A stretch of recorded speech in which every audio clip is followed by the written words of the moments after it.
എന്താമ്മ? അച്ഛനാ? അയ്യോ അമ്മ, അതെന്താന്ന് വെച്ചാലേ ഞങ്ങൾ ഇന്ന് എണീറ്റപ്പോഴത്തേക്കും കുറച്ച് ലേറ്റായി. അപ്പൊ പിന്നെ അച്ഛൻ നേരത്തെ എണീറ്റ് പോവുകയും ചെയ്ത്. അതാണ്. ഇല്ല, അത് കുഴപ്പമില്ല, അതിന്റെ ആവശ്യമൊന്നുമില്ല. ഞാൻ അച്ഛനെ വിളിച്ച് ഡീൽ ചെയ്തോളാം. ശരി അമ്മേ, ശരി. നമ്മുടെ അച്ഛനെ കൊണ്ട് വലിയ മേടം ഉണ്ടോ? എന്താ പറ്റിയ? അച്ഛൻ വേണ്ടി വിളിച്ച ചേച്ചി? ഓ, രണ്ടും പശ ഒട്ടിച്ച് ചേർത്ത് വെച്ചാണ പോലെ വന്നല്ല. എന്താ പറ്റിയ? കുഴിപ്പളത്തെ അച്ഛൻ നമ്മുടെ അച്ഛനെ വിളിച്ചിട്ടുണ്ടായിരുന്നു കാര്യങ്ങളൊക്കെ അന്വേഷിക്കാൻ വേണ്ടിട്ട്. അപ്പൊ സംസാരിക്കുന്നതിന്റെ ഇടയിൽ അവിടുത്തെ അച്ഛൻ ചോദിച്ചു, ബാലു ഭക്ഷണം ഫുഡ് കഴിച്ചു എന്ന് ചോദിച്ചു. അപ്പൊ അച്ഛൻ ഇവിടുത്തെ കാര്യങ്ങളൊക്കെ അങ്ങ് വിളമ്പി.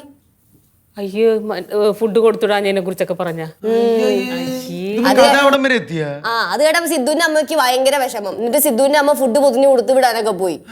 നാണക്കേട് ഉണ്ടാക്കോട്ടെ നിങ്ങൾ അച്ഛൻ, ഒരു രക്ഷയില്ല. എന്നിട്ടെന്താ ഞാൻ ഇപ്പൊ ഫോൺ വിളിച്ച് പറഞ്ഞു കൊടുത്തു വിടേണ്ട ആവശ്യമൊന്നുമില്ല. അവിടുത്തെ അച്ഛനും വയ്യാതിരിക്കുമല്ലേ അമ്മ. ഇതെന്താ പ്രശ്നം എന്നറിയാമോ? ഈ ജനാർദ്ദൻ ചേട്ടനും ചേച്ചിക്കും നിങ്ങൾ അച്ഛനെന്ന് വെച്ചാൽ ഭയങ്കര ജീവനാ. അത് പിന്നെ അച്ഛനെ എല്ലാവർക്കും ഭയങ്കര ഇഷ്ടമാണ്. അതെന്താന്ന് എത്ര ആലോചന എനിക്ക് പിടിയിട്ടില്ലെന്ന്. അതറിയില്ലേ? നാട്ടുകാർക്ക് എല്ലാവർക്കും നിന്റെ അച്ഛനെ ഭയങ്കര ഇഷ്ടാടാ.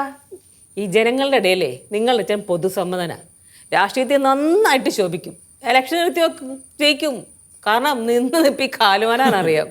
പഠിച്ചാൽ കളനാന്ന് എനിക്ക് മാത്രമല്ല അറിയാൻ പാടുള്ളൂ.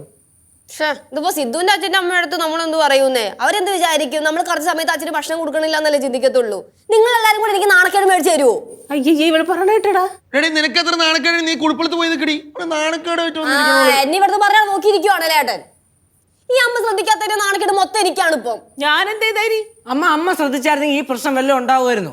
അമ്മ ഇന്നലെ എണീറ്റ് ഇന്നലെ രാത്രി വല്ല കറിയൊക്കെ ഉണ്ടാക്കി വെച്ച് ഇന്ന് രാവിലെ നേരത്തെ എണീറ്റ് കുറച്ച് ദോശയും ചോറും ഉണ്ടാക്കി അച്ഛന് കൊടുത്ത് വിട്ടായിരുന്നെങ്കിൽ ഈ കണ്ട പ്രശ്നം വല്ലതും ഉണ്ടാവൂ?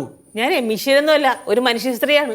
ആവശ്യമില്ലാത്ത സമയത്ത് മിഷൻ പോലെ പണിയെടുക്കൂല, ആവശ്യമുള്ള സമയത്ത് പറ്റൂലേ? ഈ കൊച്ചിനെ ഞാൻ മിക്കവാറും വല്ലതൊക്കെ ചെയ്യോട്ടാ. അവസാനം ശിവേ തല്ലണം. അതാണല്ലോ വീടിന്റെ പുതു നിയമം. നടക്കട്ടെ. നീ കുഴിപ്പളത്ത് പോകുമ്പോ ഇവിടെ ഭൂകമ്പം ഉണ്ടാവും. നീ കുറെ നേരമല്ലേ കുഴിപ്പളത്ത് പോയി? കുഴിപ്പളത്ത് എവിടെയെങ്കിലും പോയി നിൽക്കും.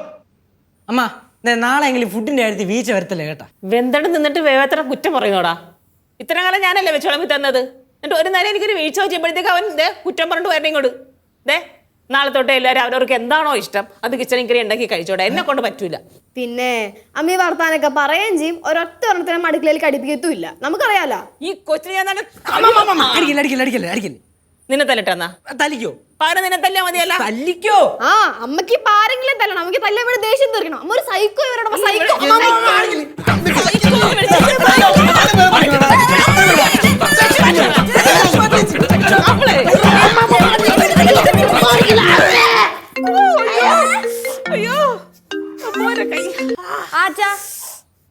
അമ്മയുടെ ഇല്ല കൊടുക്കാം. ഹലോ, നിങ്ങൾക്ക് ഫുഡ് തരാത്തതിന്റെ വരൽ ഈ മക്കളും എല്ലാരും കൂടെ ചേർന്നെ തല്ലിക്കൊന്നെ കുഴിയിലിട്ടേക്ക. എന്താ വേണ്ട ഇപ്പൊ?